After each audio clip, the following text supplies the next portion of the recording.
It's that 1930s guy here in Quogue, Long Island, which is just on the beginning of the South Fork in eastern Suffolk County, a little west of the Hamptons. And I got a very good story for you today from 1932.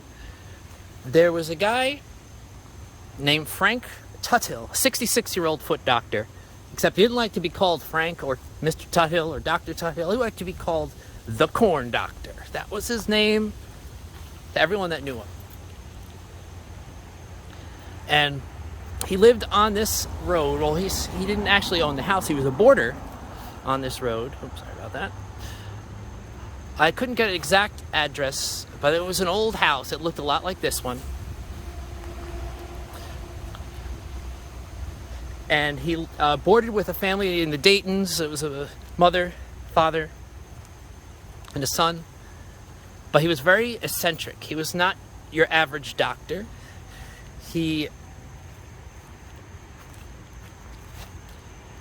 When he was younger, he had a bad experience where he lost his safe. Well, it was stolen. He didn't lose it. And so ever since then, he refused to have his money in a bank, in a safe, in real estate, anything. He wanted it on him at all times because he lost all his money before, and he was not going to let that happen again. And so, a lot of nice old houses here, by the way. And but for protection, he was a sharp shooter, and he owned 4 revolvers. At least carried 2 on him at all times.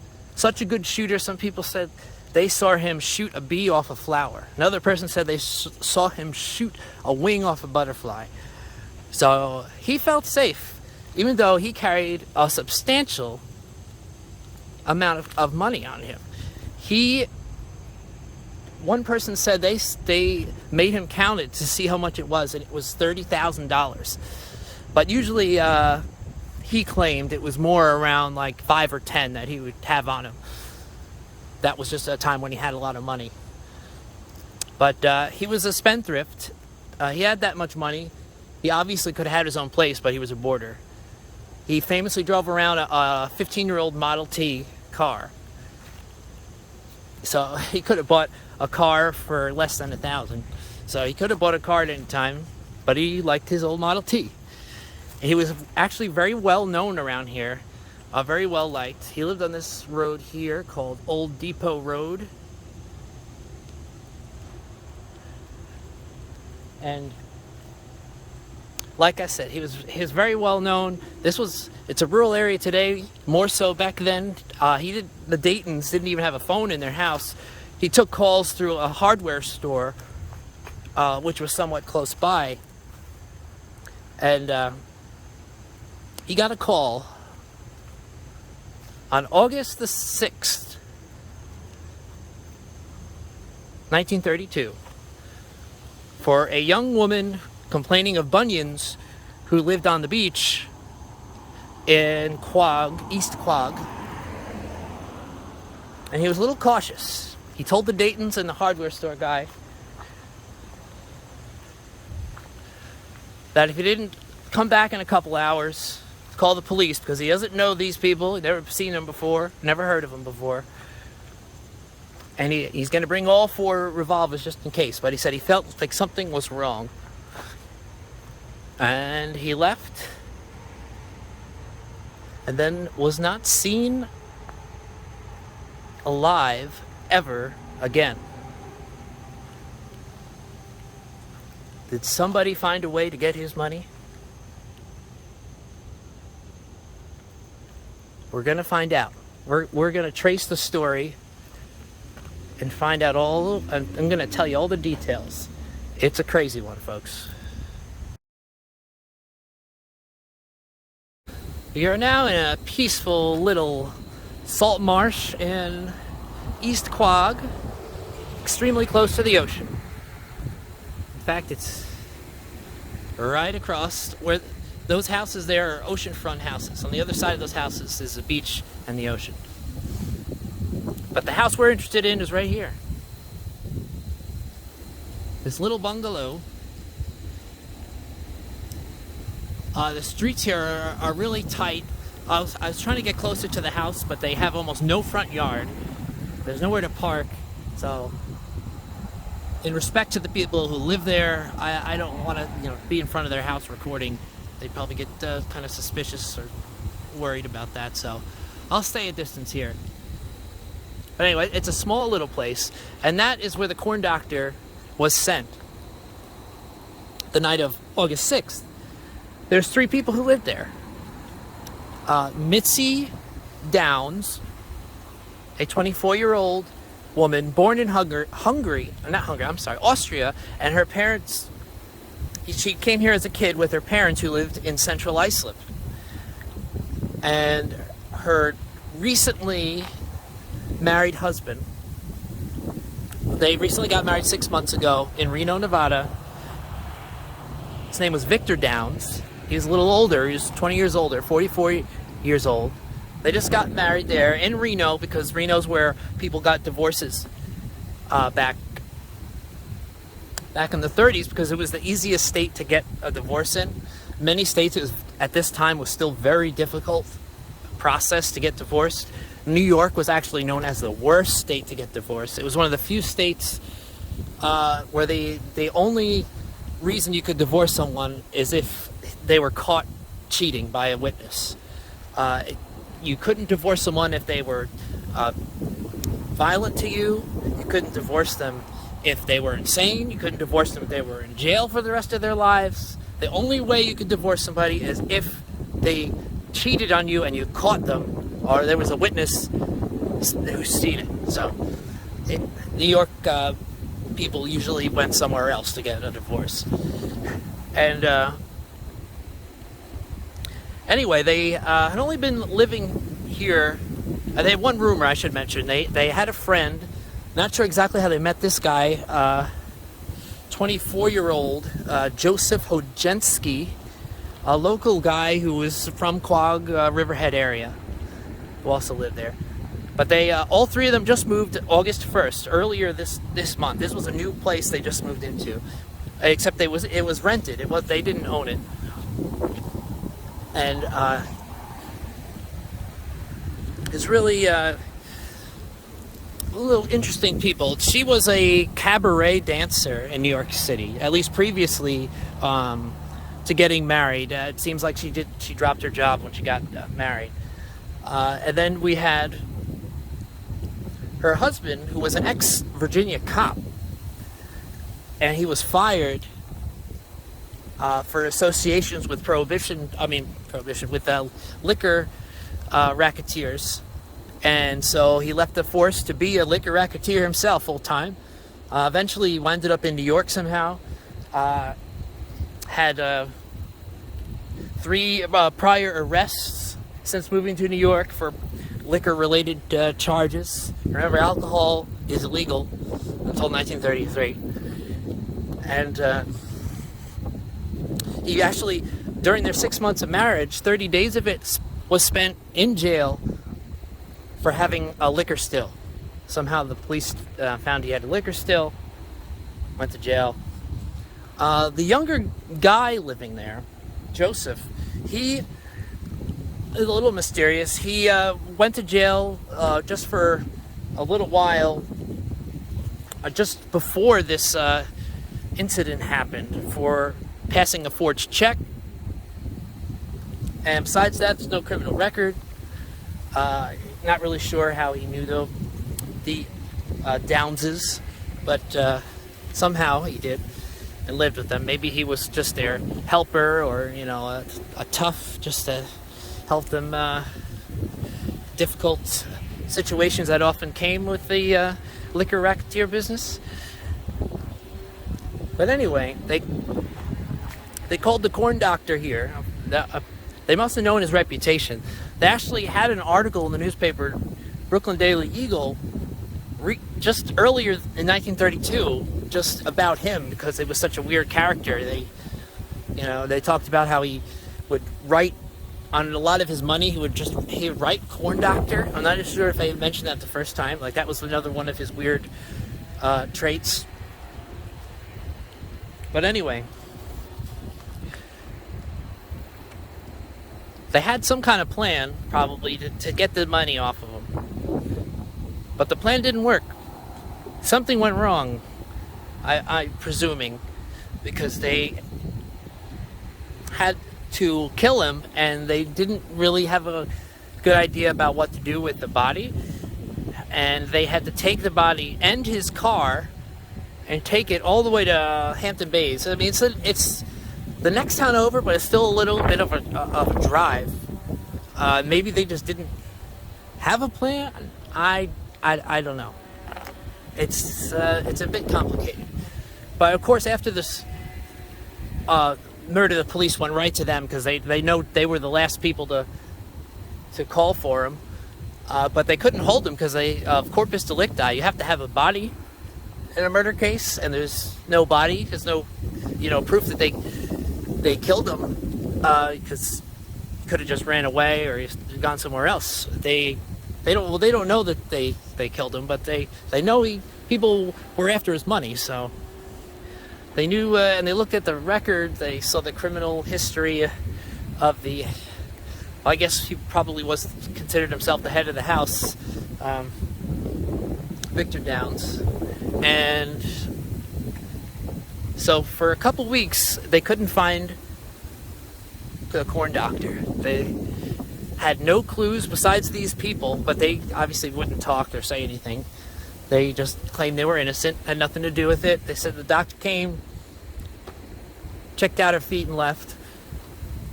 So the police have no trail until on August 20th, the body shows up along with his car, and we're going to go to where that is.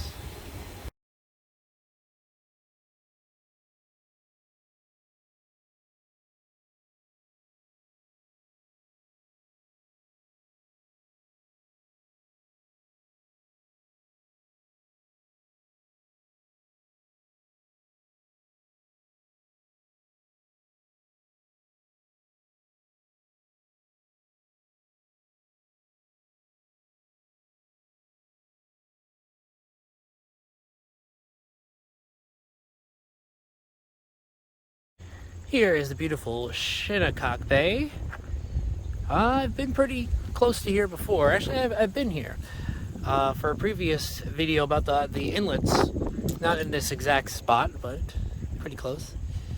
There's the canal. If you remember the canal I was in, it's entrance right over there. But anyway, that's not what I'm here for. Here, in this nice neighborhood, because on this hill right here, there's nice hill overlooking the water. There used to be a casino hotel called the Shinnecock Bay Casino, built in 1912, but it burnt down in 1926. And after that, it just kind of went to woods around here. And this is where somebody happened to stumble on the body of the corn doctor and his car. And it was a bit of just luck. Somebody was just passing through because they said it was a shortcut to get closer to downtown Hampton Bays. Hampton Bays is the town we're in. And so they went that way and they stumbled on this, and the police came. They found his body, 5 bullet wounds in the abdomen. But that's not what killed him. What killed him was a giant bash in his head with some kind of blunt object. They said it crushed his skull. So there was definitely a battle that ensued between the Downs. Maybe the younger guy, Joseph, was involved. But either way, they killed him. But then they had another problem. He had a car with him. They couldn't just leave the car. And the car wouldn't start. Because, see, another strange quirk of our corn doctor was that he was a bit of a Biff Tannen. If you remember Biff Tannen from the Back to the Future series, his car, he said that nobody could start his car but him. That he had a special trick to start a car. Well, so did the corn doctor. And nobody could figure out how to start this guy's car. He must have rigged it up somehow. I don't know. But so they had to tie a rope to the front bumper of his car and tow it. This spot, I'm guessing, was some kind of predetermined location they knew, or maybe just they knew it was a patch of woods where uh, nobody went, so it would be a good spot to hide it. But they had to tow the car all the way over here. It's good. It's a good 6 miles, actually a little over 6 miles from where the last location we were at, where their bungalow was, and they also noticed that on his Model T, that they left the ropes there. They saw the ropes, the cops, so that's how they realized it was towed. And the back bumper was all bumped in, and that later on was one of the clues, because their car, when they found it later, the Downs' car had similar bumps in the front. So that at some point they must have tried to push it with that car. I don't know, maybe they thought maybe they push it and get it started or something. But anyway, they had their body now, and they brought him to questioning. And Mitzi, the ex-cabaret dancer from Austria, broke down right away. But she made a deal first that they'd give her a light sentence if she would tell them what happened. And so she told them that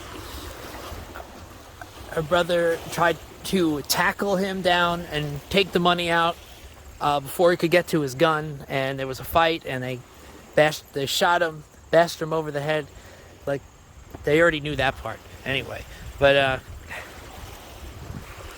so they went to court, and then at court, the case takes another really strange twist. When she's on the stand, about to be questioned to tell her story, this is the first week of November now, later, the trial has started, pulls a stunt that the newspapers described as something you wouldn't even believe if you saw it in a movie.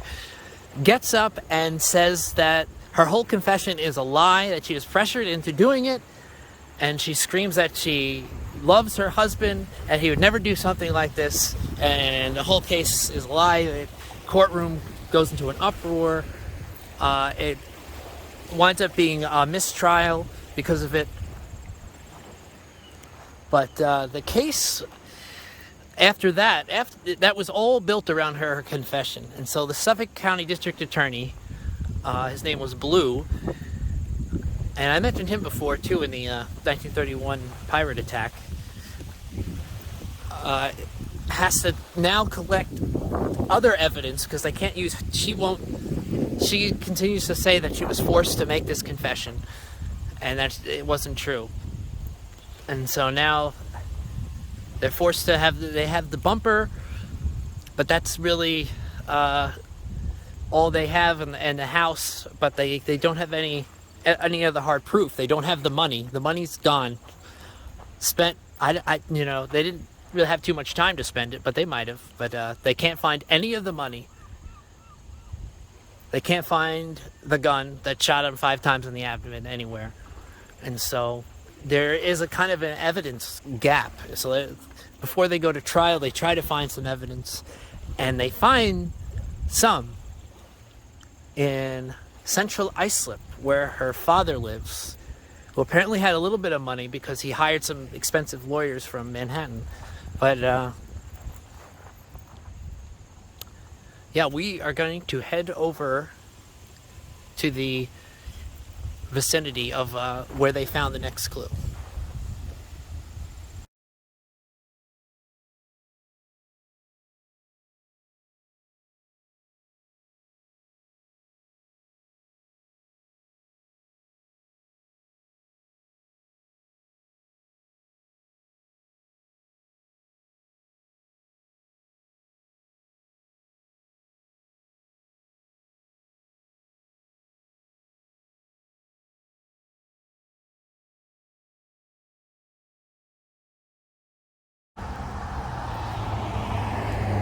I am now at the Central Islip Public Library, and I'm here because it was around this area somewhere, just north of Suffolk Avenue, which is just a couple blocks down here.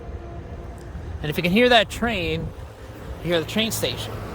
And they said north of Suffolk Avenue, just north of Suffolk Avenue near the train station, was where they found a bunch of bloody items. Bloody pillow, a bloody rug, and a couple other miscellaneous items. And this was suspicious because it was right near where Mitzi Downs' parents lived. And that was actually her alibi, that she couldn't have done it because she was at her parents' house, and so was he. Don't know how credible this was, but after she made her stunt in the court, the case just kind of fell apart for the county. They dropped the other guy, Joseph. The younger guy that lived with them, they dropped him out of the case to begin with, because I guess it was too hard to find evidence on him. So he was dropped earlier. They were just going after the two Downses. And for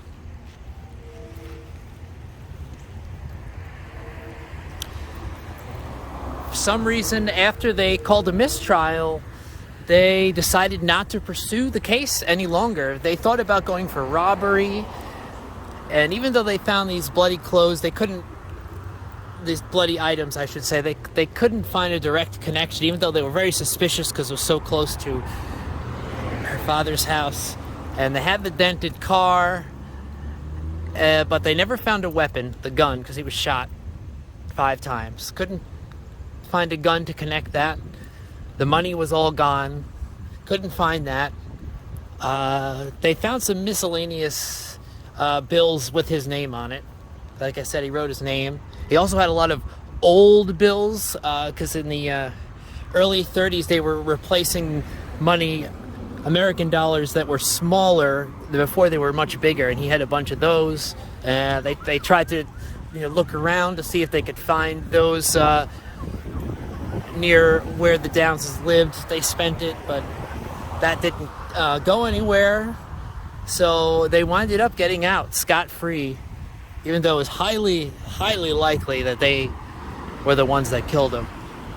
But the county just thought it was too hard. Part of it was because, like I said, she had some good lawyers from Manhattan, and they knew that these lawyers had a good reputation for getting people off. So they knew they had to have a rock-solid case to get these guys, to get the two Downses convicted. So they winded up just completely dropping the case. And just to add one more final quirky twist to the corn doctor, they had a lot of trouble finding any relatives of the corn doctor. The only person that they could find related to him was a sister that he hadn't talked to in 20 years.